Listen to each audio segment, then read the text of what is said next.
Boa noite a todos, boa noite a todas.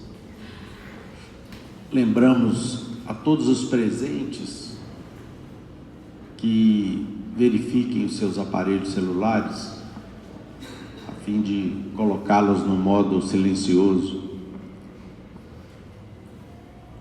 Vamos elevar os nossos pensamentos a Deus, nosso Pai amoroso e bom, a Jesus, nosso Mestre amado, agradecendo mais uma oportunidade de estudo e reflexões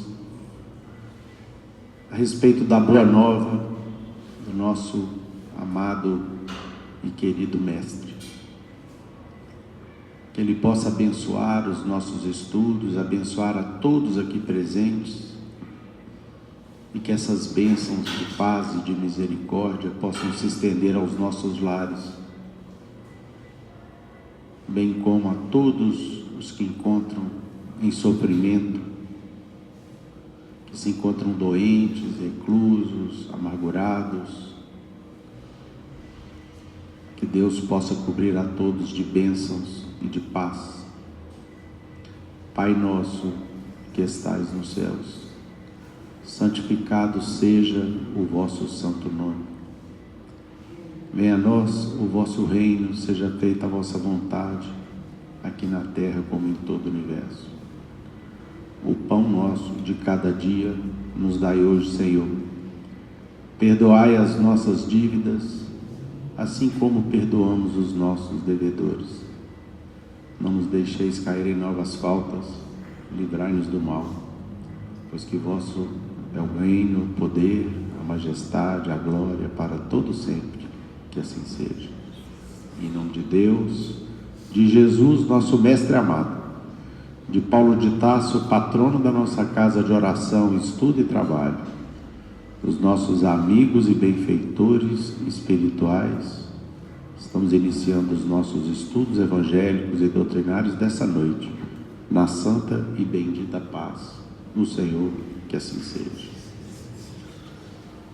Meus irmãos, do Evangelho segundo o Espiritismo, capítulo 17, item 5, parábola do semeador. Naquele mesmo dia, tendo saído de casa, Jesus sentou-se à borda do mar. Em torno dele, logo reuniu-se grande multidão. Pelo que entrou numa barca, onde sentou-se, permanecendo na margem todo o povo. Disse então muitas coisas por parábolas, falando-lhes assim: aquele que semeia saiu a semear, e semeando, uma parte da semente caiu ao longo do caminho, e os pássaros do céu vieram e a comeram. Outra parte caiu em lugares pedregosos, onde não havia muita terra. As sementes logo brotaram, porque carecia de profundidade a terra onde haviam caído. Mas, levantando-se, o sol as queimou, e como não tinham raízes, secaram. Outra parte caiu entre espinheiros, e estes, crescendo, as abafaram. Outra, finalmente, caiu em terra boa e produziu frutos, dando algumas sementes 100 por 1, outras 60 e outras 30. Ouça quem tem ouvidos de ouvir. Mateus, capítulo 13, versículo 1 a 9. Escutai, pois, vós outros, a parábola do semeador. Quem quer que escuta a palavra do reino e não lhe dá atenção, vem o espírito maligno e tira o que lhe fora semeado no coração. Esse é o que recebeu a semente ao longo do caminho.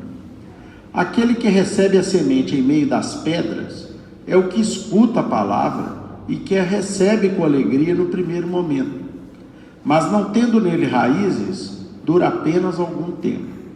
Sobrevindo reveses e perseguições por causa da palavra, tira ele daí motivo de escândalo e de queda.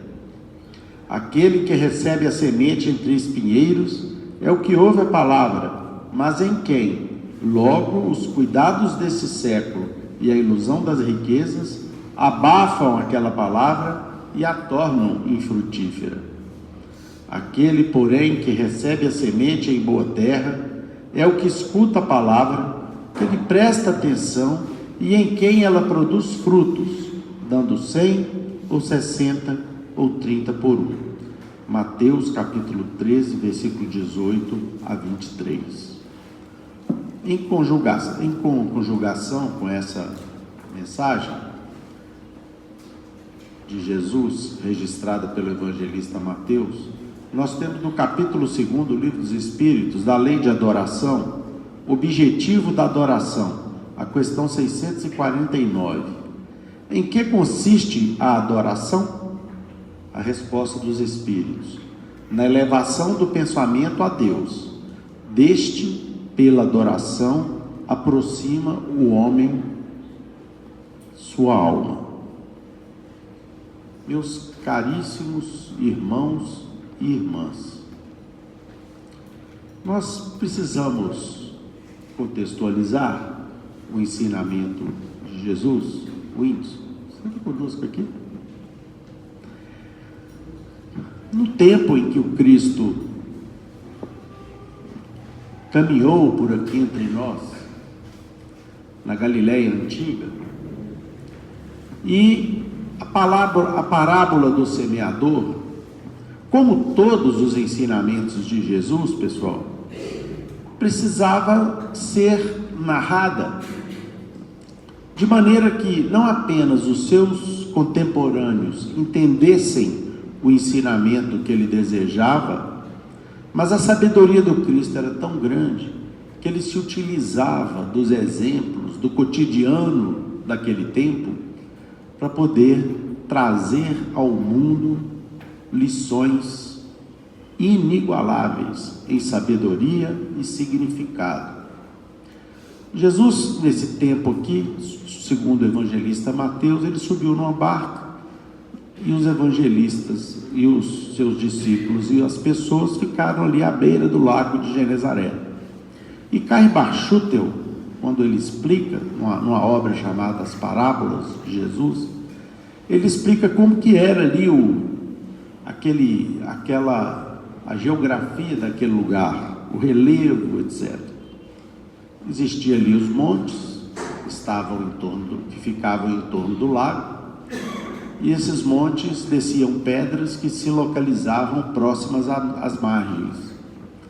Além disso, existia uma outra grande parcela daquele local em que era um campo aberto, onde não existiam muros, não existiam cercas, as pessoas circulavam livremente, inclusive os agricultores plantavam livremente, sem nenhum tipo de separação. Ali nessas margens eram terras constituídas por terras muito, muito férteis. Logo um pouco adiante também existiam vegetações, muitas delas ainda por serem domadas e caracterizadas por espinhais muito grandes. Jesus, então, olhando certamente a circunvizinhança que ali se encontrava, juntamente com aquela multidão e seus discípulos, ele então conta a parábola de um semeador que, utilizando os recursos que ele possuía, saiu para semear, e as sementes, já que naquele tempo a forma de plantio era uma forma extremamente precária, primitiva, acabavam por se situar, seja pelo relevo, seja pela ação dos ventos, em vários tipos de terreno. E as sementes eram jogadas ao solo, que muitas vezes não tinha preparo algum, e só depois de muito preparado o solo é que haveria possibilidade daquelas sementes que caíssem em solo mais propício conseguirem germinar e frutificar. As partes sementes que caíam ali na estrada, as sementes que caíam nos espinheiros, nos pedrescais, que eram solos que não tinham a mínima condição de fazer com que elas germinassem, e aquelas que caíram em solo mais preparado serviram então de exemplo para o Cristo trazer o ensinamento de como que as criaturas humanas, à maneira dos diversos solos existentes e à vista de todos ali presentes, como que se comportariam os corações humanos. Então Jesus se utiliza do cotidiano dos lavradores, dos camponeses do seu tempo e da sua região, para nos trazer uma revelação da lei divina. E ele compara aquelas sementes às luzes da palavra de Deus, dos ensinamentos divinos.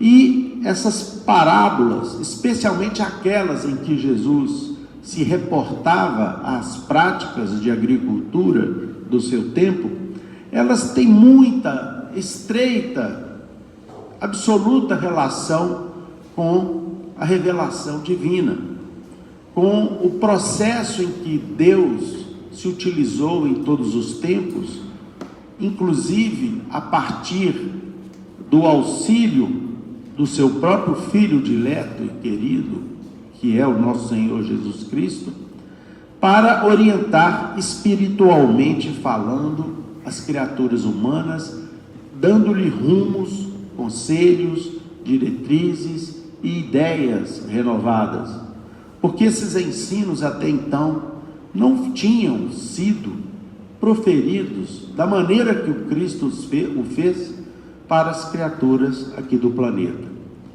E tudo isso representado aqui na parábola do semeador por uma semente minúscula, que após ser acolhida por uma terra dadivosa, poderia render os frutos que o agricultor divino esperava ao semear, agricultor divino esse que é Deus. Então, meus irmãos, a parábola do semeador, que nós estamos a estudar, tal qual Mateus nos revelou, ela é Jesus na qualidade do emissário máximo do poder de Deus aqui na terra. Ele se compara àquele agricultor que semeia essas luzes divinas. E a comparação, ela é muito bonita, porque a agricultura, com toda certeza, era a atividade mais comum daquele tempo, porque muito poucos tinham possibilidade de ter um rebanho para poder comercializar ali ovelhas, etc. A maior parte das pessoas ou eram constituídas de agricultores ou pescadores, especialmente aqueles que viviam ali como seus discípulos diletos à beira do lago de Genezaré, né? Muito bom, muito bem. E, de fato, meus irmãos, se nós formos pensar com muita reflexão, a agricultura, de fato, é uma dádiva que Deus concedeu à humanidade em todos os tempos, né?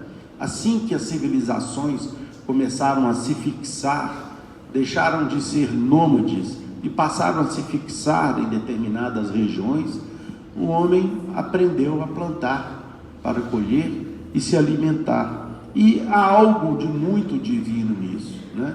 Tão divino que, se formos trazer apenas a título de comparação, foi uma das poucas atividades que durante um dos períodos recentes mais difíceis pelos quais a humanidade passou, que foi a crise estabelecida pela pandemia que recentemente nós enfrentamos, foi uma das atividades que não puderam ser interrompidas.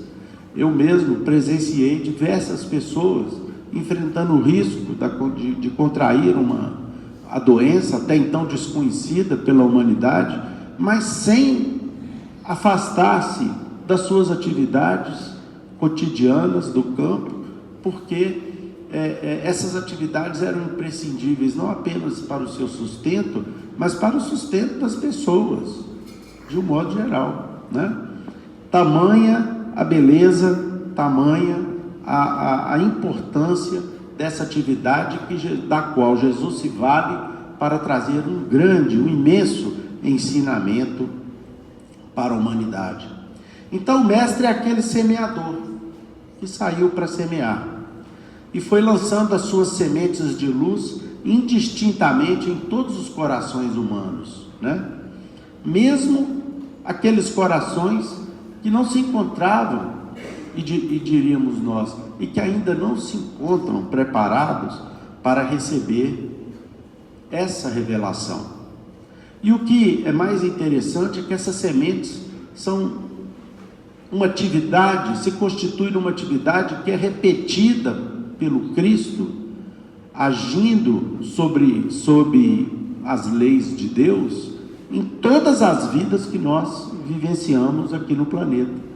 Todas as vezes que nós regressamos aqui no mundo, numa experiência reencarnatória, essas sementes de luz são plantadas no nosso campo íntimo, esperando que esse campo íntimo se revele um trato de terra aprazível e apropriado para que essas sementes de fato frutifiquem.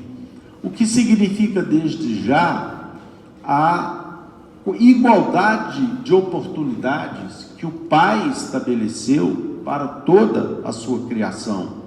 Jesus não escolhe quais são seus irmãos que receberão essas sementes. Ele não escolhe ninguém para que seja um privilegiado na recepção dessas luzes, né? E nós temos na literatura espírita inúmeras situações em que o Cristo renova essas oportunidades para a humanidade carente da frutificação dessas sementes de luzes. E me vem aqui à mente o diálogo de Jesus, retratado no livro Brasil, Coração do Mundo, Pátria do Evangelho, com o seu discípulo Eliu, encarregado de transplantar a árvore do seu Evangelho do velho mundo para as Américas, em que ele, num determinado momento, determina a Eliu, juntamente com sua equipe de espíritos que estão encarregados de estabelecer as luzes do evangelismo divino aqui no planeta, que se dirigisse às regiões de maior sofrimento no planeta e de lá trouxessem todos aqueles espíritos que faliram, que caíram de maneira flagrante em outras encarnações, especialmente no velho mundo, no mundo europeu, e fazendo com que eles reencarnassem aqui na pátria do Cruzeiro para poderem receber novamente essas sementes de luz, de maneira a que seus corações e as suas mentes pudessem, aos poucos, em diversas reencarnações sucessivas, travar contato com o Evangelho do Cristo, iluminado, esclarecido em diversas nuances pelo seu abençoado Consolador, que um dia ele prometeu para a humanidade. Então, meus irmãos, as orientações divinas cabem para todos os corações. Ela está lá presente em todos os tipos de terreno. E aí nós temos não apenas um simbolismo, mas uma interpretação da atitude daquele semeador, que também nós poderemos nos constituir, que não é apenas o fato de nós semearmos as sementes, como estamos a fazer, por exemplo, aqui agora, evidentemente, de uma maneira absolutamente apagada, em função das nossas muitas, imensas limitações.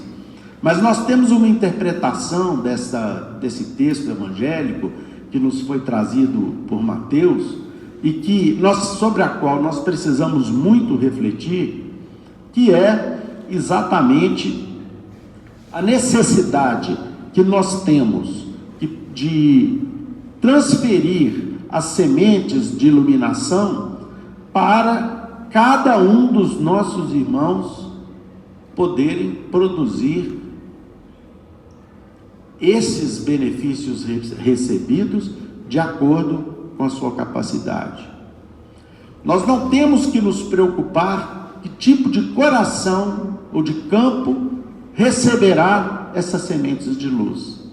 Nós precisamos, acima de tudo, nos preocuparmos como o bom lavrador, lançar essas sementes, mas ao mesmo tempo preparar o terreno em que elas serão lançadas.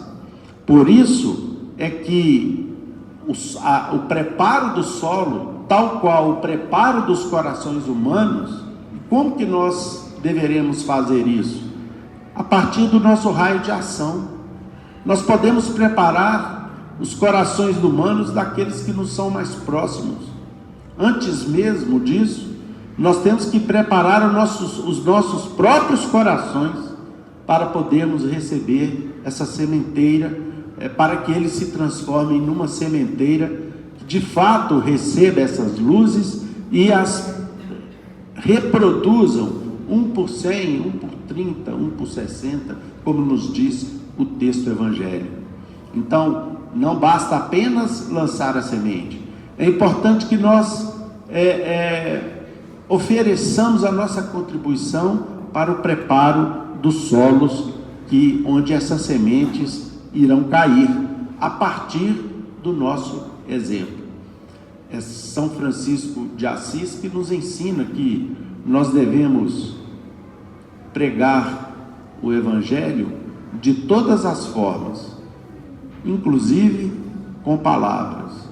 Isso significa dizer que nós precisamos exemplificar o Evangelho de Jesus com as nossas próprias ações, além de estabelecer o conhecimento dos ideais e dos ensinos do Cristo a partir do estudo continuado, do estudo que se multiplica, que se apresenta em todas as oportunidades que individualmente ou coletivamente nós temos para poder espalhar essas sementes abençoadas. E é por isso que nós temos que perguntar quanto às sementes que foram semeadas em nossos corações. O nosso coração, como campo, pode ser já comparado àquele campo onde as sementes caíram e encontraram a devida acolhida. Nós estamos aqui hoje abrindo mão de situações e atitudes que nós cometíamos no passado, exatamente numa clara demonstração que ao longo dos séculos nós fomos preparando o terreno para receber as sementeiras do Cristo.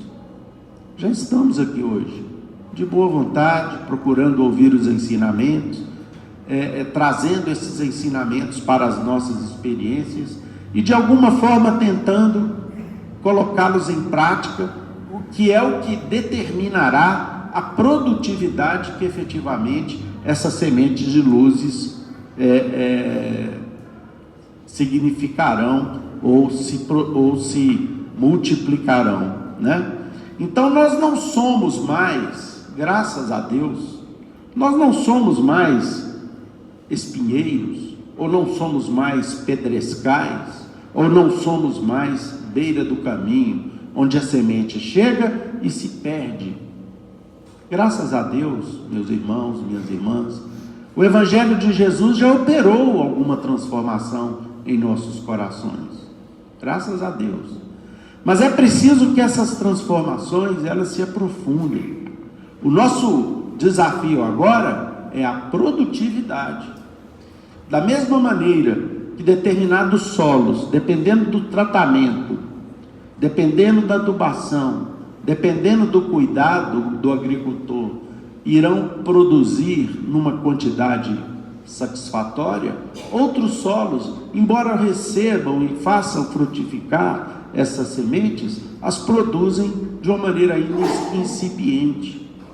Então a nossa preocupação agora é fazer com que essas sementes sejam suficientes para, primeiro, fazer com que nós nos transformemos em obreiros verdadeiros do Cristo, no projeto de transformação do mundo, e que as nossas ações sejam suficientes para auxiliar outros irmãos a que eles também transformem não só a sua forma de pensar, mas também a sua forma de agir.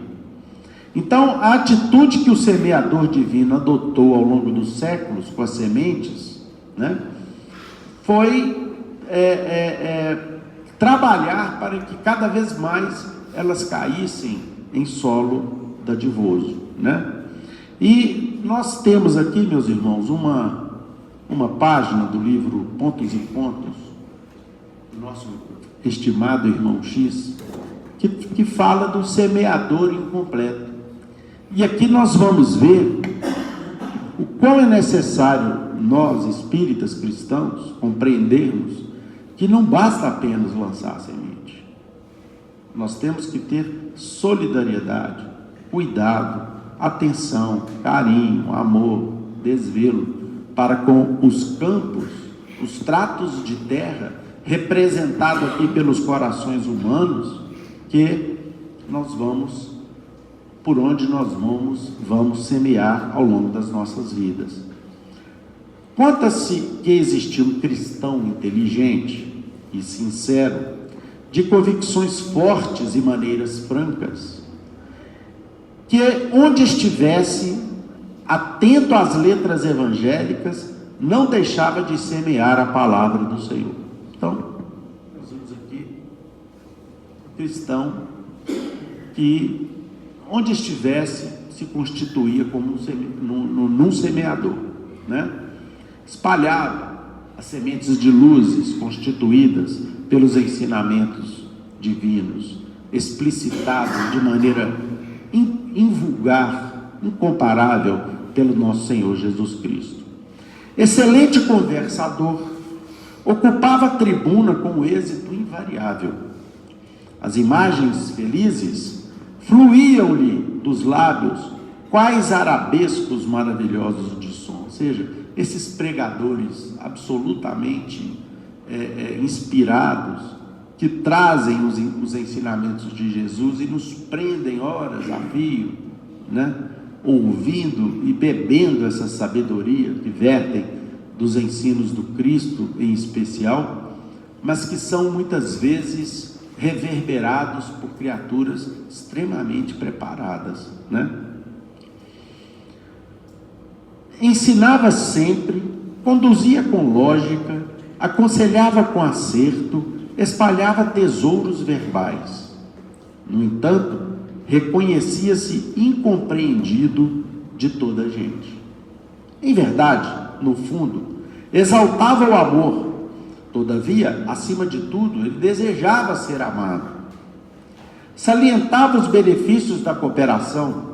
Contudo, estimava a colaboração dos outros, sentindo-se diminuído quando as situações lhe reclamavam concurso fraterno. Então, era aquele irmão inspirado, conhecedor das letras evangélicas, mas que, ao invés de amar, buscava ser amado e compreendido. Ao invés de colaborar com todos, buscava sempre a colaboração dos outros. Sorria contente ao receber o título de orientador. Entretanto, dificilmente sabia utilizar o título de irmão. Habituara-se, por isso, ao patriarcado absorvente criado pelos homens na imitação do patriarcado libertador de Deus. Com a passagem do tempo, todavia, suas palavras foram perdendo o brilho. Faltava-lhes a claridade interior que somente a integração com Jesus pode proporcionar. E aí Emmanuel, meus irmãos, nos traz uma expressão belíssima. Existem pregadores, existem explicadores do Evangelho, como nós aqui, né? Me refiro à minha pessoa, mas existem evangelizadores, o que é muito diferente. Os pregadores, os explicadores de Evangelho são tão qual esse nosso irmão aqui, falam com alguma facilidade, né?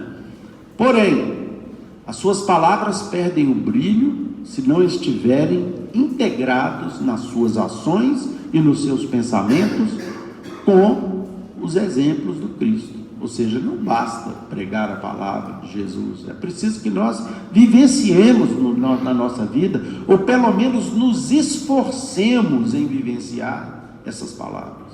O esforço já é um caminho muito importante, já é um caminho extremamente necessário. Servo caprichoso e rígido, isolou-se no estudo das letras sagradas e buscou situar-se nos símbolos da Boa Nova, descobrindo para ele mesmo a posição do semeador incompreendido. Então, ele achava-se compreendido por todo mundo. Vai fazer o seguinte: eu vou me isolar, vou ir para um lugar assim afastado e vou estudar os ensinos do Cristo. As estações correram sucessivas e à luz de cada dia encontrou-o sempre sozinho e distante. Dizia-se cansado das criaturas, semeara entre elas, afirmava triste as melhores noções da vida, recebendo em troca a ingratidão e o abandono. Sentia-se ausente de sua época, desajustado entre os companheiros e descrente do mundo. E porque não desejava contrariar a si mesmo, retirara-se das atividades sociais a fim de aguardar a morte. Então, ele encontrou nos problemas relacionados às criaturas humanas a desculpa para o seu egoísmo, a desculpa para o seu desânimo, e se isolou e ficou aguardando o seu retorno ao mundo espiritual, sem que as atividades sociais passassem a ser uma constante mais em sua vida.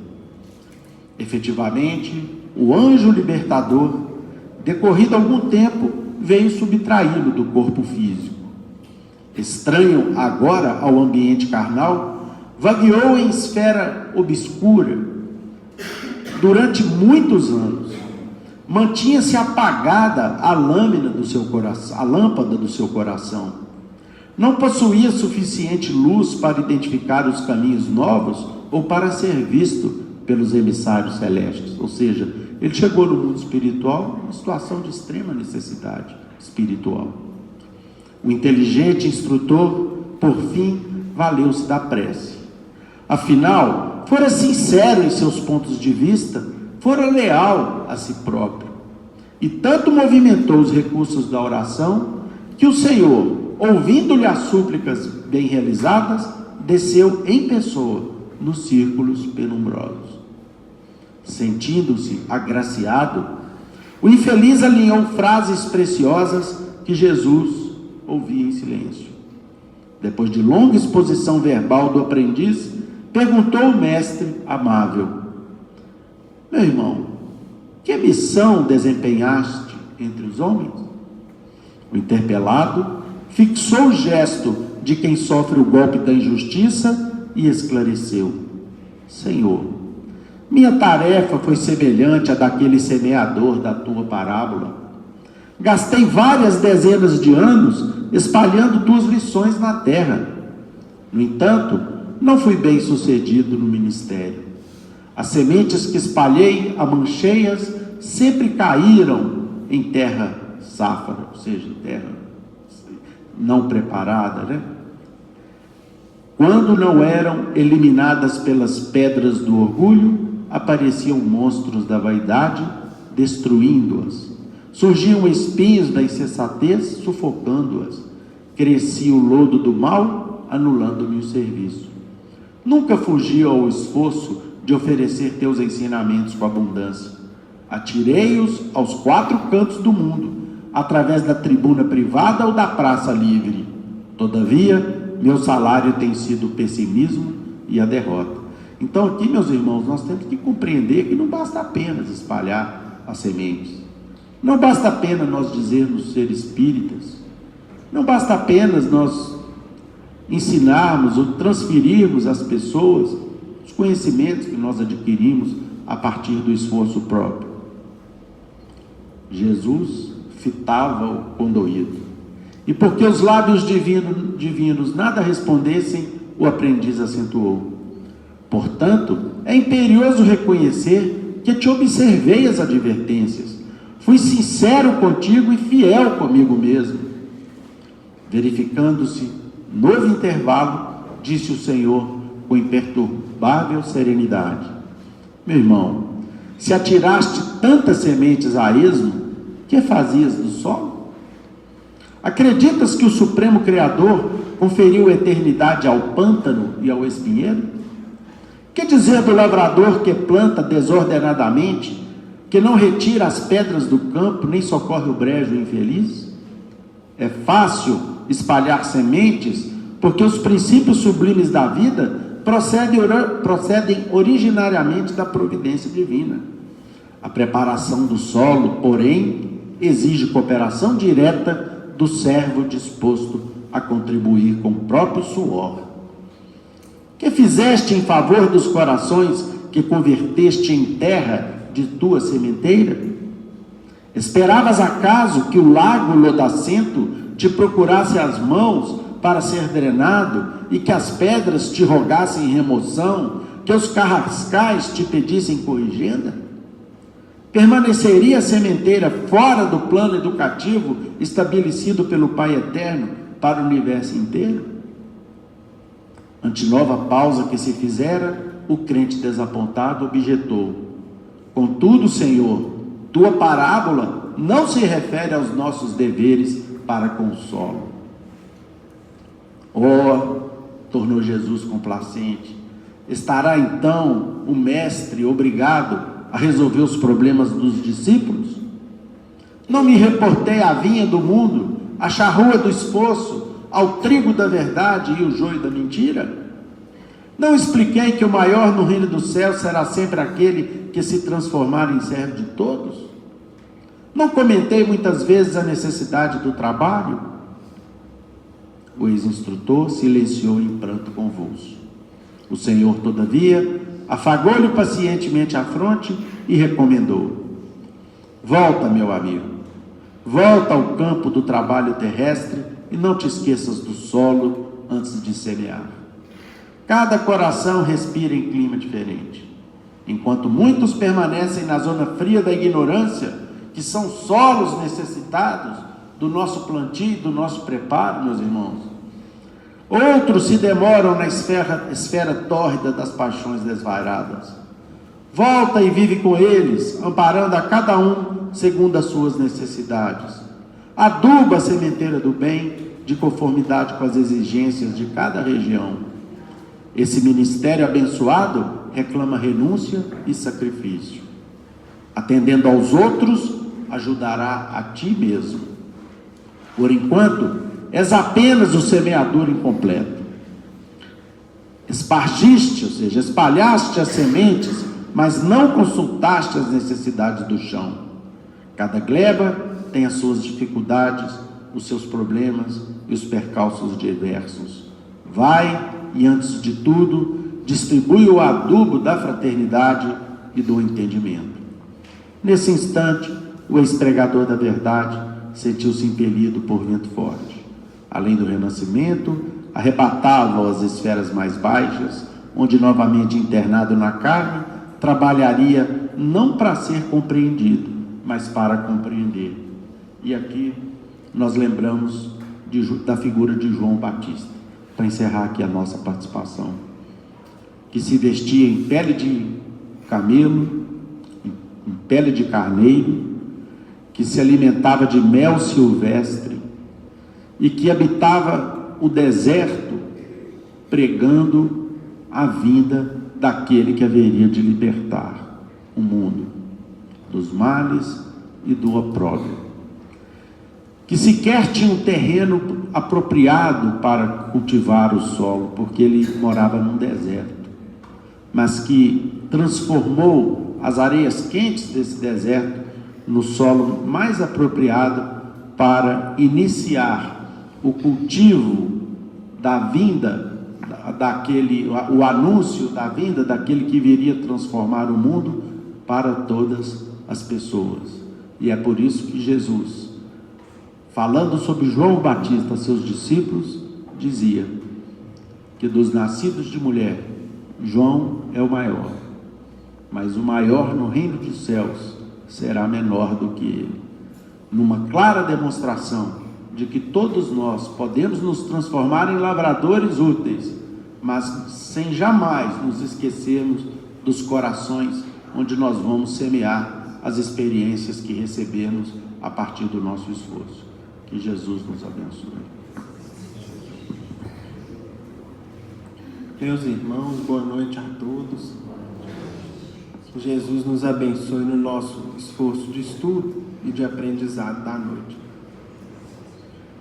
Nós estamos hoje estudando a parábola do semeador, que está contida no capítulo 17 do Evangelho segundo o Espiritismo. Esse capítulo, meus irmãos, tem o seguinte título: Sede perfeitos.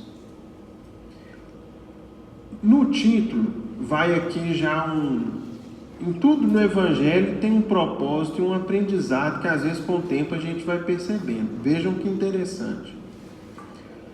Sede, no caso aqui, é o verbo ser na forma imperativa, né? É uma ordem que foi extraída do Evangelho de Mateus, no capítulo 5, são palavras de Jesus, e, portanto, se está no capítulo 5 de Mateus, está justamente no Sermão do Monte, onde o Cristo dizia, em Mateus 5,48, sede, pois, vós outros perfeitos, como perfeito é o vosso Pai Celestial.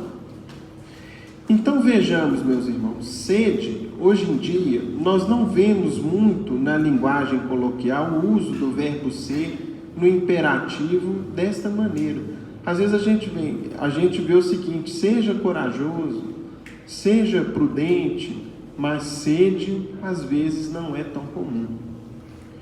E um primeiro aprendizado que a gente tira aqui, e vale aqui como um exercício de fixação, um jogo de palavras, se a gente pega a palavra sede e troca de posição a letra D com o último E, nós vamos formar a palavra seed, que é semente em inglês.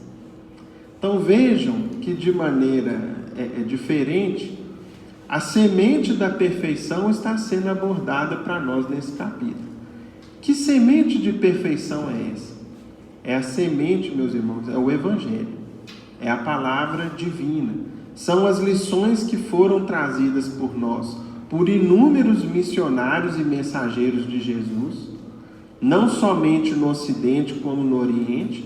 Quando a gente estuda, por exemplo, o livro A Caminho da Luz de Emmanuel, a gente observa como que Jesus, desde muitos anos, enviou os seus missionários, os seus mensageiros nas pessoas de Confúcio, de Siddhartha Gautama, de tantos outros missionários no Oriente distante, no Oriente próximo, no Ocidente, entre os profetas judeus como Moisés, entre os profetas que vieram depois, todos eles na condição de semeadores, nem todos eles, alguns deles incompletos em suas ações, mas o fato é que essa semente sempre foi trazida para a humanidade. Quando a gente estuda, por exemplo, a lei áurea, que é a lei de amor, onde nós aprendemos dentro do cristianismo que a gente deve fazer ao nosso próximo, amar o nosso próximo como a nós mesmos, tem uma página de Emmanuel, meus irmãos, que é essa chamada regra áurea, está presente em todas as religiões do mundo, sob diferentes formas, com pequenas alterações, mas está no hinduísmo, está no islamismo, está nas religiões orientais como o budismo, às vezes com pequenas mudanças nas palavras, mas é uma semente que está presente em todos os princípios religiosos, de querermos ao próximo aquilo que a gente gostaria para nós, que foi a lei de amor que Jesus tão bem explicou e desenvolveu. Pois bem, a gente então, nesse capítulo 17 do Evangelho segundo o Espiritismo, ele é composto, meus irmãos, por somente duas citações evangélicas. Essa primeira do item 1, que é um trecho do Sermão do Monte, do capítulo 5 de Mateus, E o segundo trecho, que é justamente a parábola do semeador, que nós estamos estudando. Todo o resto do capítulo se constitui em explicações do codificador e instruções dos Espíritos. Nessa parábola do semeador, vale a pena, para fins didáticos, nós recapitularmos numa leitura breve e pegarmos algumas explicações sobre ela, para que a gente fique de maneira assim, bem clara, bem claro e fixo para a gente o conteúdo dessa lição de Jesus. Contou Jesus o seguinte: aquele que semeia saiu a semear. E semeando, uma parte da semente caiu ao longo do caminho, e os pássaros do céu vieram e a comeram. Então, a primeira parte das sementes caiu pelo caminho, os passarinhos vieram, comeram, não germinou nada, ali mesmo acabou. Outra parte caiu em lugares pedregosos, onde não havia muita terra. As sementes logo brotaram, porque carecia de profundidade a terra onde haviam caído. Mas levantando-se, o sol as queimou, e como não tinham raízes, secaram. Então uma segunda parte caiu num terreno muito pedregoso, brotou rápido, parecia ali uma plantinha promissora, só que ela não tinha o quê? Raízes. E com isso, o sol das dificuldades, a intempérie, fez com que aquela planta morresse logo ali no seu estágio inicial. Outra parte caiu entre espinheiros, e esses crescendo as abafaram. Terceira parte caiu no meio de espinheiros. Qual que é um componente básico que toda planta precisa para se desenvolver? Sol. Os espinheiros abafaram e a planta não conseguiu desenvolver-se. Até mesmo ali o espaço físico inibia, o crescimento daquelas plantas. E, portanto, não se desenvolveram e acabaram morrendo. Outra, finalmente, caiu em terra boa e produziu frutos, dando algumas sementes 100 por 1, outras 60 e outras 30. E aí, para a gente compreender, quando a gente, por exemplo, planta uma semente de milho, quantas sementes tem uma espiga? Ali é difícil de contar, mas a gente poderia chutar ali talvez 200, 300, Então vejam que a figura do Cristo não é uma hipérbole, não é uma figura exagerada, pelo contrário, é da natureza. E outro, um pé de milho não tem uma espiga só, às vezes tem ali 5, 6 ou mais. Então, quando uma semente cai em terra boa, ela multiplica-se de uma maneira impressionante, como uma consequência das leis da natureza. Pois bem, meus irmãos, essa é a primeira parte da parábola. O que tem de curioso nela, na sua segunda parte? Talvez ela seja uma das poucas que Jesus explicou ponto por ponto. Porque logo em seguida o Cristo fez o paralelo, lançada a figura do semeador, e compreendida aí as 4 situações da parábola, Jesus veio explicando cada uma delas, que era de vital importância para a nossa compreensão, para a didática que o mestre tinha. Que aí o Cristo explicou o seguinte: quem quer que escuta a palavra do reino e não lhe dá atenção, vem o espírito maligno e tira o que lhe foi semeado do coração. Esse é o que recebeu a semente ao longo do caminho. Então vamos entender. Suponhamos que a gente vem aqui no solar e vem assim: eu vou lá por obrigação. Se eu não for, meu pai vai achar ruim comigo, minha mãe não vai gostar e vai me proibir disso ou daquilo, eu vou. E aí, meus irmãos, igual fala na figura simples da linguagem coloquial, vocês já viram quando fala assim: aquilo ali eu falei com a pessoa, entrou no ouvido e o quê? Saiu no outro. Eu vim aqui, escutei, cheguei ali fora, o passarinho vai tirar. O que significa isso? Aí vão vir as distrações, os meus obsessores que estão me esperando lá fora, e de repente alguém me pergunta assim: você gostou do solar? Gostei. Foi linda a reunião. Sobre o que falar?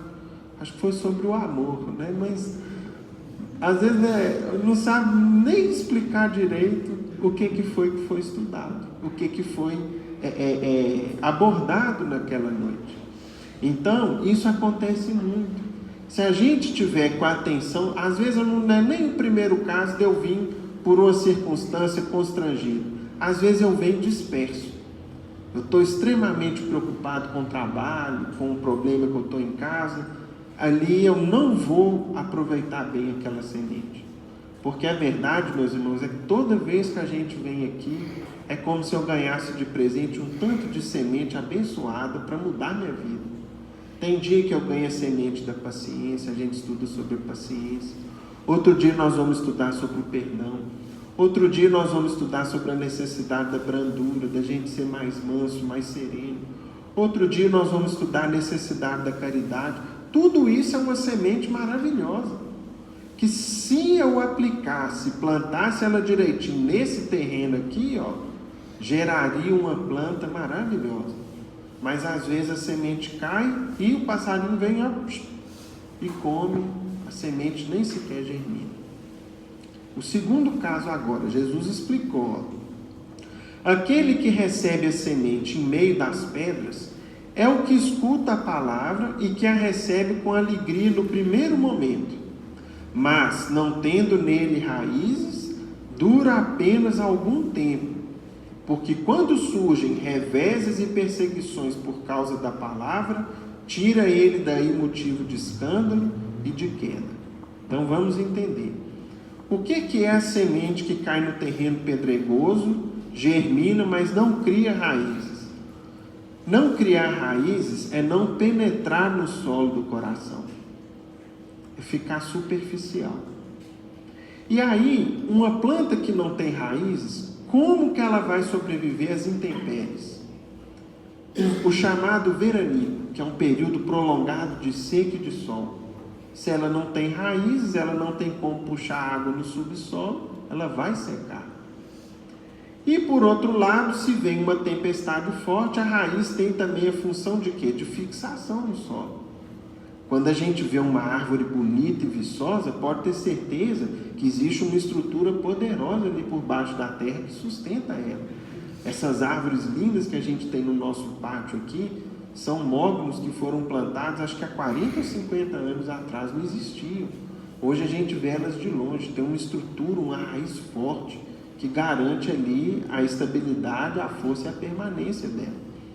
O que é isso, meus irmãos? Que situação que é essa? É quando a gente recebe o Espiritismo com muito entusiasmo no início. Entusiasmo demais, empolgação demais, e às vezes não fazemos com que ele crie raízes em nós, no sentido de ir modificando a nossa conduta. E aí, o que vai surgir na nossa vida? Por exemplo, se eu venho de uma outra escola de fé, eu frequentava o protestantismo, a igreja evangélica, eu enfrentava o catolicismo. O que alguns amigos ou irmãos que a gente fez nessas outras escolas de fé, às vezes, até bem intencionados, vão expor para a gente, ó, você abandonou a gente, não é lá que é o caminho, não. O caminho é aqui, ó, né? Alguns, infelizmente, às vezes vão virar para esse novo adepto da doutrina espírita e vão falar com ele o seguinte, ó, lá é coisa de Satanás, não vai lá não, meu filho. Não vai lá não que sua vida vai embolar toda, vai dar um tanto de problema. É ou não é, gente? Talvez todo mundo já escutou algum comentário assim, fruto do desconhecimento. Isso vai acabar com o tempo, não tenhamos dúvida. É questão de tempo, isso pode deixar de existir, mas ainda existe. Agora, até que ponto eu estou preparado para enfrentar esses reveses, essas intempéries? Até que ponto eu estou forte o suficiente para falar, ô meu amigo, você está enganado. Isso aí é um pensamento que quando eu estava aí eu tinha também, mas eu aprendi a ver de maneira diferente. E aí eu sou capaz de enfrentar às vezes uma calúnia, ou uma ingratidão, ou uma ofensa, sem me abalar. Por quê? Porque eu criei raiz.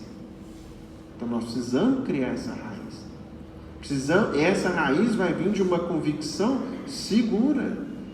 Como que vai fortalecer a nossa convicção espírita? É muito importante o estudo. Por isso, meus irmãos, que nessa casa a gente preza tanto, insiste tanto no estudo. Nós precisamos estudar.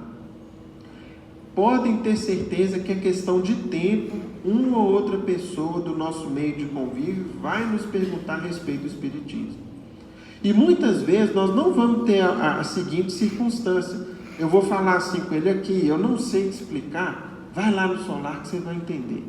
Às vezes a pessoa não tem condições de vir, é um colega de trabalho que mora numa outra região da cidade, ou às vezes não está decidido o suficiente para poder ir. Ou seja, quem que deveria naquele instante ali semear ou passar a semente para ele? Sou eu. Para isso eu tenho que estar com alguma convicção. Então nós precisamos ir estudando e compreendendo cada vez melhor. Terceira situação que Jesus comentou conosco: aquele que recebe a semente entre espinheiros é o que ouve a palavra, mas em quem, logo, os cuidados deste século e a ilusão das riquezas abafam aquela palavra e a tornam infrutível. Então, a terra cheia de espinheiros é aquela terra representada por um coração que deixou brotar a semente do cristianismo, a semente da doutrina espírita, mas que junto com aquela semente daquela planta promissora e dadivosa, deixou crescer também outras plantas. Quais são? Eu não posso perder minha vida social. Eu tenho um hábito de ir tantas vezes no clube, ou de frequentar determinada agremiação, isso aqui eu não abro mão. Ou senão, tem determinado lazer que eu tenho, que também para mim é prioritário, ou tudo bem, eu gosto do espiritismo, mas eu preciso ganhar dinheiro, eu preciso zelar do meu patrimônio, da minha família. Até que ponto, meus irmãos, os cuidados e as preocupações materiais ganham muita água, muito adubo, muito cuidado no terreno do nosso coração, em detrimento da verdadeira planta, da verdadeira semente. Às vezes eu estou alimentando demais ali o seguinte, eu tenho que ter carreira, eu tenho que ter uma longa trajetória profissional. Não que o Espiritismo, meus irmãos, nos proíba, pelo contrário, a gente ganha o pão com o suor do rosto. Nós precisamos trabalhar, estudar agora. Qual é o meu verdadeiro objetivo? O dinheiro, por exemplo, para nós, ele é um fim ou ele é um meio? Ele é um meio que eu posso me utilizar para o meu crescimento espiritual, ou ele é o fim que eu busco? Ele é o meu objetivo para que eu então busque satisfazer desejos, sonhos, aspirações que eu possuo? Até que ponto eu estou permitindo os espinheiros, até que ponto que eu estou podando e tomando cuidado para eles não crescerem demais? É esse ponto que a gente tem que ter muito cuidado. Às vezes a vaidade intelectual, né? o orgulho. Nós temos uma lição mesmo maravilhosa que de vez em quando a gente lê aqui no solar. Ela se chama, meus irmãos, o seguinte: olá, meu irmão. Rapidamente, vou tentar resumir ela aqui, mas conta de um intelectual que morava no Rio de Janeiro, um homem que tinha os seus valores e que ele frequentava uma roda social. Ele tinha amigos e confrades, pessoas muito inteligentes, que gostavam de discutir a respeito de política, de cultura, né, de sociologia, enfim, de assuntos aí da ciência que tocam a intelectualidade, a chamada alta cultura do mundo. E ele então, numa determinada circunstância da vida, tornou-se espírita. Se eu não me engano, foi em decorrência da morte do filho dele. Não foi, também? E aí o seguinte, ele tornou-se espírita, uma pessoa muito inteligente. Então, daí a pouco tempo, ele começou a divulgar o espiritismo, entrou no trabalho da divulgação, igual a gente se esforça aqui em fazer. E as pessoas começaram a gostar muito dos estudos dele. E no dia seguinte, como se fosse amanhã, na quarta-feira, um dos frequentadores do centro espírita, que era um senhor muito simples, era um sapateiro que morava em Jacarepaguá, de nome Eupídio, se encontra com ele lá na avenida, talvez na Avenida Rio Branco, no Rio, né, um endereço nobre aí da década de 40 ou de 50 do Rio, ou lá na zona sul do Rio. e vira para ele, no meio do círculo de amigos intelectuais dele, e chama: olá, meu irmão, adorei seu estudo de ontem, você foi muito feliz, eu gostei demais. Teceu alguns elogios, ele ficou sem graça, porque aquele senhor estava ali suarento, né? Estava ali na lida do dia a dia, o chamou de irmão, como a gente se trata nas nossas fraternidades espíritas e como a gente deveria sempre se tratar, aliás. E aquilo ali, meus irmãos, tocou um espinheiro forte que ele tinha, que era o espinheiro da vaidade. Porque os colegas dele, aí veio a intempérie, começaram a falar: seu irmão? Uai, não sabia que você tinha irmão, né? Dessa classe social, não sabia que você tinha irmão como esse, não. Uai, que é isso? Sua família aumentou? E aí começou aquele clima de zombaria, de ironia, de deboche. Ele tocou-se com aquilo, porque no fundo ele era vaidoso. Afastou-se do espiritismo, deixou de ir na fraternidade, passou a estudar o espiritismo somente em casa, e ali os anos passaram, largou a grande oportunidade que ele tinha de compreender a doutrina, de aplicar a doutrina na vida dele e de viver uma vida diferente dali por diante, até o dia que ele desencarnou. Quando ele desencarnou, ele estava em qual situação no mundo espiritual? De um homem muito pobre em matéria do espírito, numa região de sofrimento, de dificuldade. E depois de algum tempo, ele se lembra então de fazer uma prece, e eis que chega junto dele um espírito numa condição muito melhor. Quem era? Eupídio. E Eupídio então, se lembrando daquele episódio, mas dando verdadeiro sentido de aprendizado, vira-se para ele e fala: olá, meu irmão. Aliás, ele fala com Eupídio sem, assim, quase que automaticamente. Ele que agora precisou falar.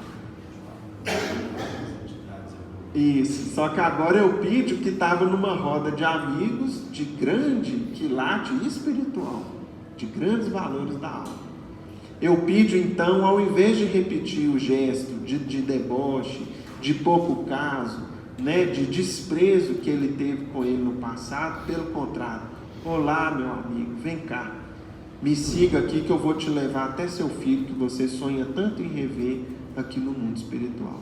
E o tratou com todo amor, com todo carinho. Então, meus irmãos, vejam o que é o espinheiro. O espinheiro é um perigo. Cada um de nós, às vezes, tem um espinheiro ameaçando a plantinha do evangelho que está brotando na gente.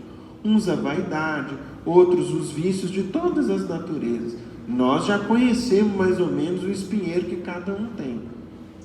Fica aí o trabalho do jardineiro cuidadoso de vir podando e eliminando essas plantas daninhas.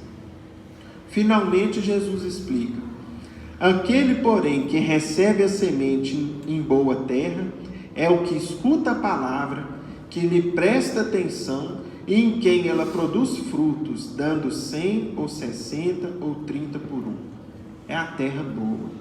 É quem vem, por exemplo, para o solar, ou que escuta uma palestra, ou que pega um livro, com sede de entender, com ânsia de conhecer, com desejo sincero de compreender aquilo. Meu Deus, que beleza! Mas não só isso. Além desse desejo de conhecimento, de acolhimento e a preparação íntima para que a gente receba de maneira toda especial essa semente de luz, é o cuidado de jardineiro dali para frente. Porque não basta eu receber a semente e deixar ela guardadinha sem que ela produza um fruto no futuro. E essas sementes de perfeição que vão formar essa bela árvore aí no terreno do nosso coração, um dia, meus irmãos, ela vai voltar para nós um fruto maravilhoso. Porque quando a gente atinge a perfeição, nós vamos então colher os frutos da paz duradoura e da felicidade total. Sem mescla, absoluta, que é própria dos espíritos que atingem a perfeição. Né? É uma felicidade incessante, uma paz duradoura, tal como Jesus ostentava, tal como Cristo a possuía e, por conquista, por mérito individual, elaborada ao longo de milênios e milênios e milênios dentro do seu processo evolutivo, que nós ainda não temos a menor condição de compreender em sua ampla extensão. Pois bem, meus amigos, um ponto importante quando a gente estuda essa lição, a parábola do semeador, é nós pensarmos que nós somos tanto semeadores. Às vezes nós podemos ser pessoas que vão espargir essas sementes que a gente tanto tem recebido aqui, como às vezes a gente também está espargindo semente de joio. Quando eu estimulo, por exemplo, alguém, não perdoa mesmo não, essa pessoa fez desaforo demais com você, não esquece não e nem perdoa. Eu estou semeando uma semente de uma planta daninha, de um espinheiro, né, de um joio, de uma planta que só vai fazer mal para aquele coração que recebe. Se eu viro para alguém e falo, né, não, paciência tem limite, né, eu não tenho sangue de barata, o meu estupim é curto, eu estou jogando outra semente de quê? Da impaciência, da intolerância, da cólera. Então a gente observa que a gente é semeador o tempo inteiro. O tempo inteiro nós estamos lançando sementes a quem está à nossa volta, boas ou ruins, depende da planta que eu trago comigo. De acordo com o meu jardim aqui, eu vou ter plantas de espécies diferentes, produzindo frutos com sementes diferentes, uma beleza. Chega uma pessoa com dificuldade comigo, aí pergunta, o que eu faço? Aí eu viro e falo, meu amigo, ontem eu estudei no solar e eu estou refletindo muito sobre o perdão. Jesus falou perdoar 70 vezes, 7 vezes. E dentro das lições espíritas ainda explica que é cada ofensa recebida. Então o perdão não tem limite. Aí eu acabei de lançar uma semente maravilhosa. Então vejam como que a gente atua como semeador, mas também nós temos no nosso coração um terreno. Como que eu estou cuidando do terreno, do meu sentimento, do meu coração? Eu estou deixando um terreno preparado para a boa semente? Ou eu estou deixando aqui um pedrescal, né? Uma terra cheia de cascalho, uma terra cheia de espinheiros, onde essas boas sementes vão ter dificuldade de brotar? E mais, meus irmãos, vejam que interessante. As situações dos corações humanos, comparado aos terrenos da parábola, beira do caminho, terra pedregosa, espinheiros ou terra boa, são situações eminentemente temporárias. Nenhuma dessas situações de terra é uma condição absoluta e permanente. Nós não estudamos aqui através da história do semeador incompleto que todo semeador deve zelar pelo terreno onde ele planta a boa semente?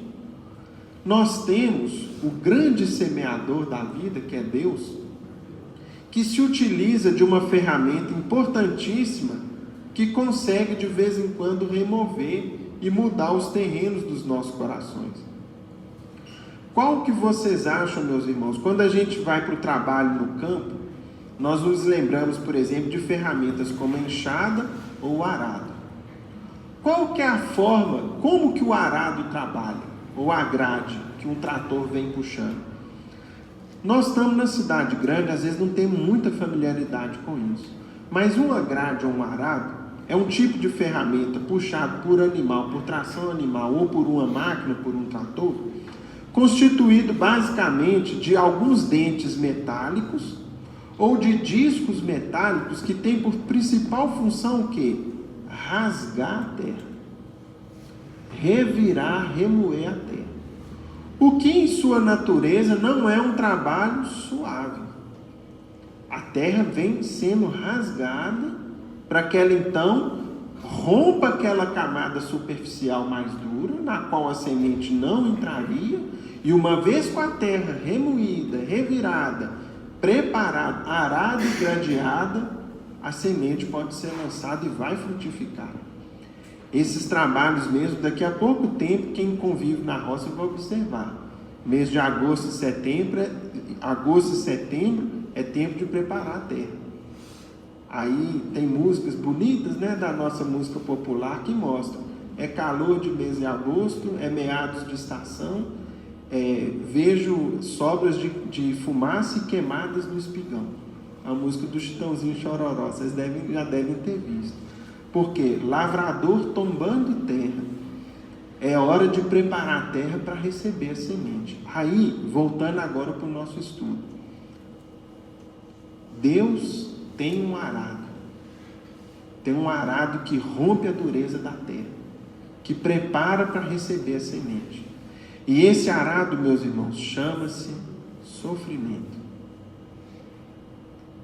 É às vezes o arado do sofrimento que nosso Pai, cheio de amor e de bondade, vai se utilizar para rasgar a terra. Não é um trabalho suave.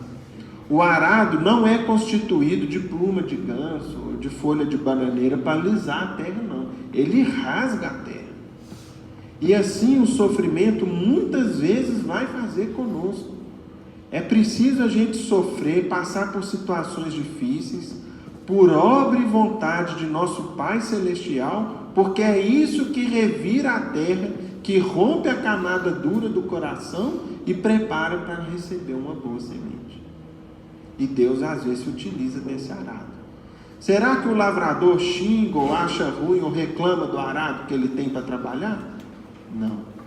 Então, quando o sofrimento bater na nossa porta, quando as lutas chegarem, as dores e as dificuldades, lembremos, talvez Deus está arando a terra do meu coração. Está preparando ali para um novo tempo, para uma nova semente, para uma nova época.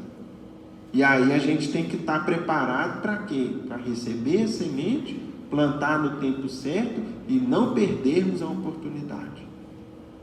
Porque desse cultivo bem cuidado, os frutos são uma maravilha. É uma fartura.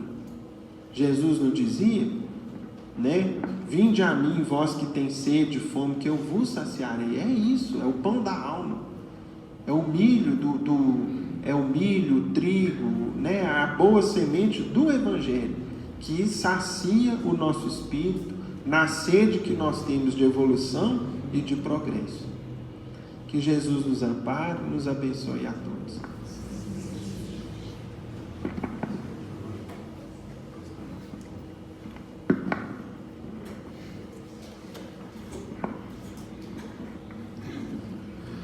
Senhor Jesus, querido amigo, ao final de mais um estudo evangélico, com os corações repletos de alegria, de gratidão, pelas sementes iluminadas que acabamos de receber, é que levamos nosso pensamento ao alto, rogando ao Senhor, Mestre, que oportunidades como essa se multipliquem em nossas vidas, que possamos cultivar o solo do nosso coração, para que essa semente germine, se desenvolva e frutifique.